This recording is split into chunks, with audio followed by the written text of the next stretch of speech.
വിഴിഞ്ഞം പദ്ധതിയുടെ BGF-ൽ കേന്ദ്ര സർക്കാരും സംസ്ഥാനവുമായി നടക്കുന്ന ഗുസ്തിയെക്കുറിച്ചാണ് ഇന്ന്. എന്താണ് വയബിലിറ്റി ഗ്യാപ് ഫണ്ടിംഗ് എന്ന BGF? ലാഭത്തിലാകാത്ത പദ്ധതിക്ക് വേണ്ടി അടിസ്ഥാന സൗകര്യം ഒരുക്കാനുള്ള തുക നിക്ഷേപിക്കുന്നതിനെയാണ് BGF എന്ന് വിളിക്കുന്നത്.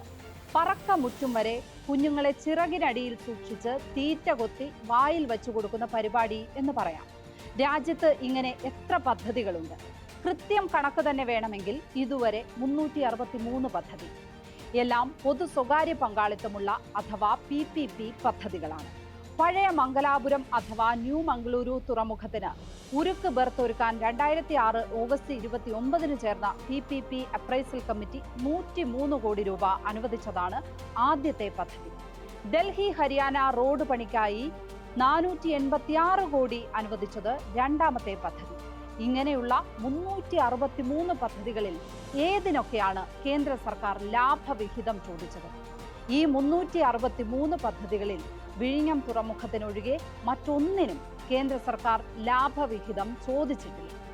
എന്തുകൊണ്ടാണ് വിഴിഞ്ഞത്തിന് ലാഭവിഹിതം ചോദിക്കുന്നത്?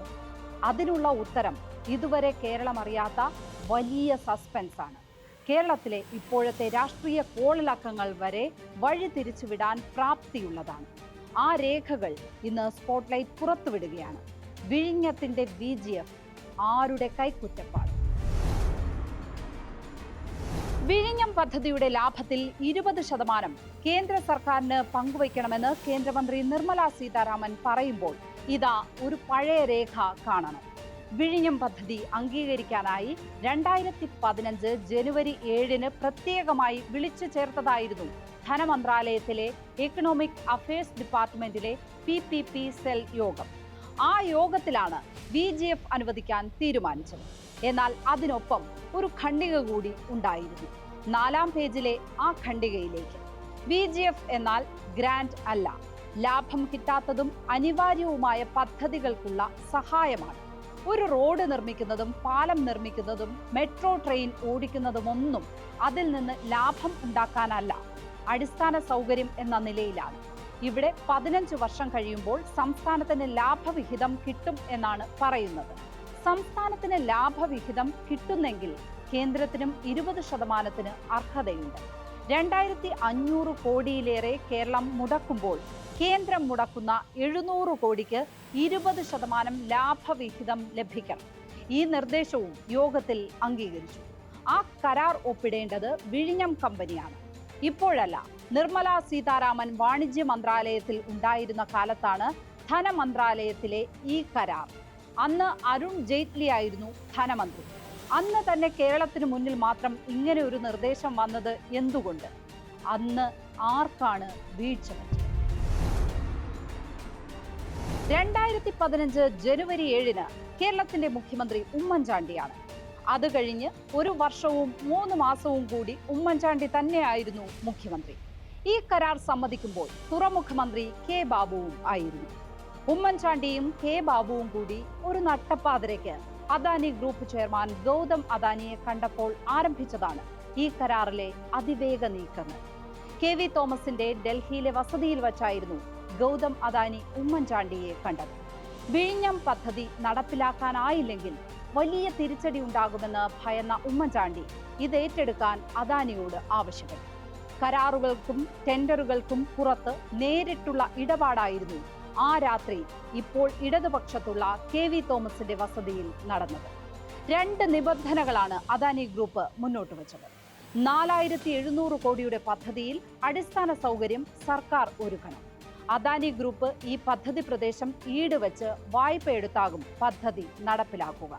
2500 കോടി മുടക്കുന്ന കേരളത്തിനും 700 കോടി മുടക്കുന്ന അദാനിക്കും വായ്പ കിട്ടണമെങ്കിൽ പദ്ധതി ലാഭത്തിലാകും എന്ന് റിപ്പോർട്ടുണ്ടാക്കണം.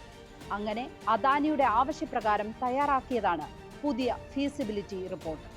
ആ ഫീസിബിലിറ്റി റിപ്പോർട്ട് കണ്ടതോടെ കേന്ദ്ര ധനമന്ത്രാലയം അന്നേ ആയുധം പുറത്തെടുത്തു. ലാഭം കിട്ടുമെങ്കിൽ കേന്ദ്രത്തിനും വേണം 20%.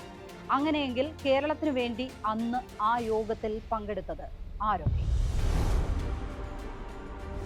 ഇതാ കേരളത്തെ പ്രതിനിധീകരിച്ച യോഗത്തിൽ പങ്കെടുത്തവരുടെ പട്ടിക ആ രേഖയുടെ 6-ാം പേജിലുണ്ട്.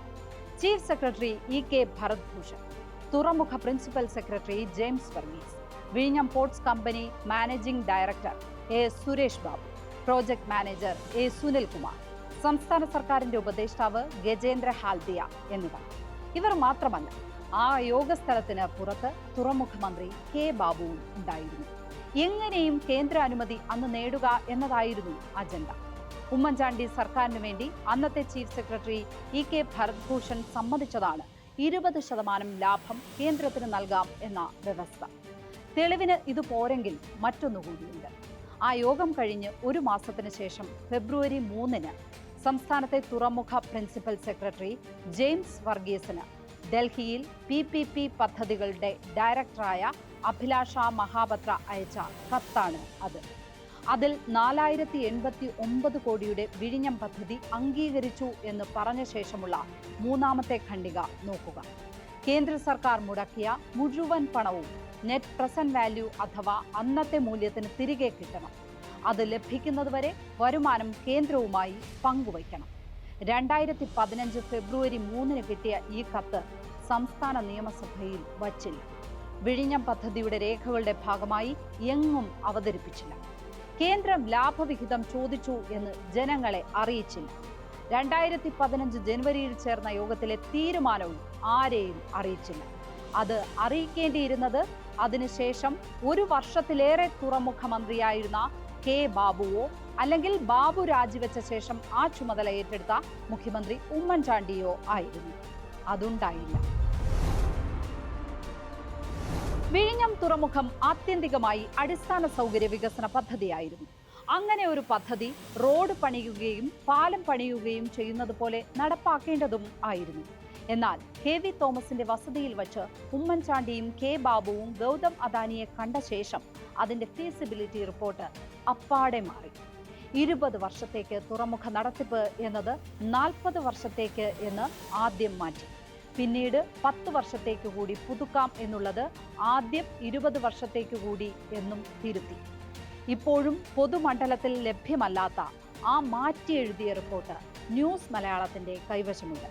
പദ്ധതിയിൽ ലാഭമുണ്ടായാലും ഇല്ലെങ്കിലും 60 വർഷം കഴിയാതെ ഇനി അദാനി ഗ്രൂപ്പിനോട് ഒരു പണവും ആവശ്യപ്പെടാൻ കഴിയില്ല.